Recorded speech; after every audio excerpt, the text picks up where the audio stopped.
Everybody, happy Tuesday. We are on our way out to Rockwood to do a final walkthrough, and then hitting Oliver Springs on the way back up for a little showing. So got some windshield time.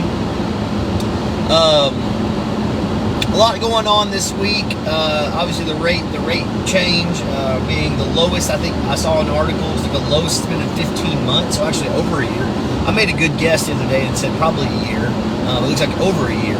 So there we go. So rates are low, which is great news. I mean, it's great news for everybody. It's great news for anybody involved in the real estate industry, period, on all sides, buyers and sellers, and blah, blah, blah, everybody. That's nothing but good news for rates to come down. But let's talk about this 2-1 buy down. I've done a video before. Now, full disclaimer, there's probably like a one-off scenario out there that I don't know about that it probably makes sense. It makes sense to do this. But I'm going to say that's a one-off scenario, diamond in the rough situation that doesn't happen. 99% of the time, it makes no sense to do this 2-1 buy down. So let me explain. First off, you got to get approved for whatever the mortgage payment should be without it. So it doesn't help you, it doesn't approve you for more money. You have to get approved if it's not there. So this is the best way I would know how to describe this situation, right? Let's say that I come to you and I say, hey, you give me $10,000, let me hold on to it, and then over the course of 2 years, I'm going to slowly pay you your $10,000 back, but I haven't. I'm not paying you that with interest. I'm not giving you any benefit for me holding that, other than, well, actually, there is no other thing. Right, there is no benefit. I'm going to hold your $10,000 and pay it to you back over the course of 2 years.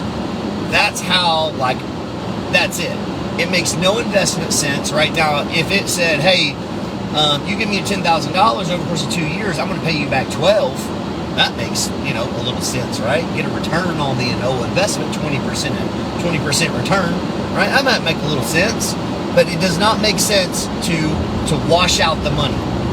It makes more sense, and for most people, 99% of people, what is this guy? It makes more sense to keep your money now. So a seller can only give you so much money towards closing costs. It's capped. So in my eyes, it makes way more sense to take that and pay your closing cost, and not bring more money out of pocket. Because a seller has to do 2-1 buy down. The buyer can't do it. It has to be seller paid. So why would you say, hey seller, pay my 2-1 buy down, let me give that money to the lender, and the lender's going to slowly pay me back my $10,000 to the penny over the course of 2 years? When you can just say, hey seller, give me that $10,000, so then I don't have to bring $10,000 to the closing table to pay for my closing costs, right? That makes the most sense. Get the money now, not tomorrow. At no point does it make any financial sense to give somebody money and then let them pay you back over the course of 2 years at no interest, and you have no financial gain, no financial benefit whatsoever. It makes no sense. Again, set it off, one-off scenario. There's probably out there that probably does exist, but for the most part, it makes no sense to do this. But it's a gimmick per my lenders, right? I asked them, I said, hey, is there like an incentive? Like, why do so many lenders talk about this? And they said, no, honestly, it's even more work for us. And I said, so really it's a gimmick, and I spelled it out, because here's my understanding. I said, yep, you understand it right. That's why we don't promote it. We don't ever do it. We don't ever pay attention to it. It doesn't make sense. Like, take the money today. Don't wait 2 years to get your money.